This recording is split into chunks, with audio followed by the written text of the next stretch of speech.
I feel like if my neighbors were looking at me right now, they'd be like, what the heck is she doing? Okay, it's that time of year again where we all want to be better versions of ourselves. Happy New Year. I'm gonna lose weight. I'm gonna work out more. I'm gonna be more organized. Then there's me. Every year. I'm gonna save money because I'm broke. Then there's a lot of us that gives up after 2 weeks of that BS. We all have done it. I've done it.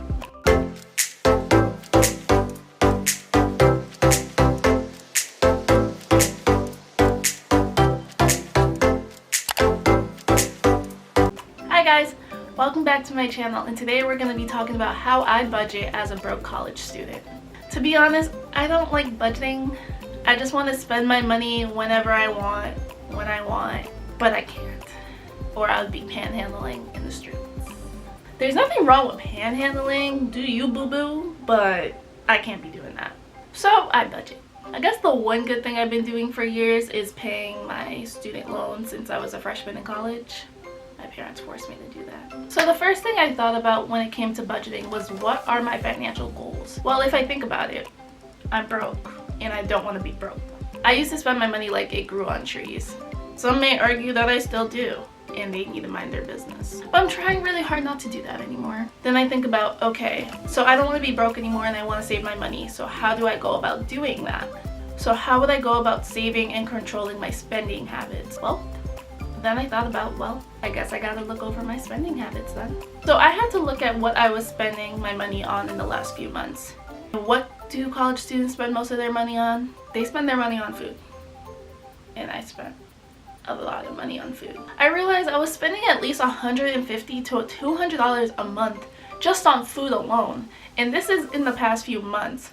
So that means I was home. I wasn't living at school anymore. I wasn't buying my own groceries anymore. I was here and I was going out to eat all the time. But look, I don't know about you, but I'm too broke to be doing that. Way too broke to be doing that. So next I figure out, what are my expenses? And this is when I decide what is a need and what is a want. Do I need my hair done in the next month, or is that a want? Do I really need my asthma medication, or is that a want? Totally kidding. But I have thought about that before. Sorry. When it comes to wanting, you can always prioritize it. Like, saving for a vacation is a want, but if it's something that's really important to you, then you should prioritize it. Like, after vacation, I plan on going to Cancun. But yeah, that is a want, but that is something I really want to do. Y'all get me? Now, savings. But what I personally do is take a percentage of each of my paychecks. I get paid bi-weekly, but if you get paid weekly or monthly, you can do this as well. Honestly, it doesn't matter if it's $5, $10, or $100. It builds up after a while. Like, $5 a week, by the end of the month, you can have $20 in that savings account. $100 a week, you can have $400 at the end of the week, at the end of the month, if you got paid weekly. Honestly, whatever I can afford for that paycheck, that's what goes in my savings account. And the reason why I honestly do this, I kind of put this as my emergency fund, because I do have 2 savings accounts currently. One for things that I actually want and I want to prioritize, and 2 for emergency reasons, because in college you never know what's gonna happen. You really need to prepare for the unexpected. Like, a few months ago, I couldn't work because I had pneumonia, then I had the flu, and prior to my pneumonia I had tonsillitis a couple times. So I really wasn't working, so that means I wasn't bringing money in, and I had a lot of doctor's appointments, so that stuff adds up. Plus I had bills on top of that. So my whole savings account did come in handy when it comes to times like that, because like, I didn't have the money, or I wasn't making the money that I needed to pay those things, but the fact that I did save did help me in those times. And look, if I did not pay my bills those times, my credit score would have suffered, and look, I don't have time for that. So now I actually just write down my expenses and like how much I estimate they're gonna be during the month. Usually they're the same amount depending on what my bill is, but sometimes they could come out different. And I write down my estimates and the actuals, and I figure out the difference so I can know how to budget better for the next month. I use a monthly expense sheet from the Frugal Fanatic. with coming up with my expenses, I do come up with how much I'm going to be bringing in as income for that month. My paychecks are not always the same just because like I work some more hours depending on what type of season it is. Right now it's busy season, so I might have to work a little more hours. And I write down how much I think I'm going to make and how much I actually make.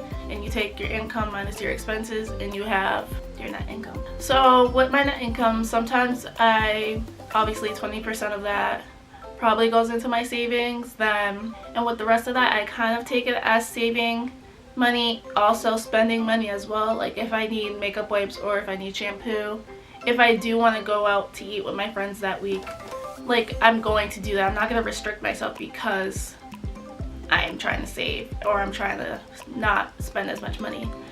During this time now, I'm just trying to like actually not spend $150 a month on eating out alone. I'm gonna try to find things that don't cost money but go ahead and have fun at least. So to control that, something I like to do now is monitor my spending. See, if I don't do this, then I'm not gonna know how much is in my account and my card's declining when I'm trying to buy a sandwich.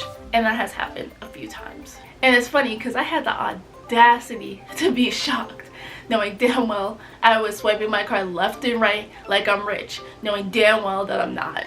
Credit cards. Look, I'm just gonna say spend what you can afford because I feel like I can't talk much about this because I have been really irresponsible with my credit card before. Like I said, this is my journey to adulthood.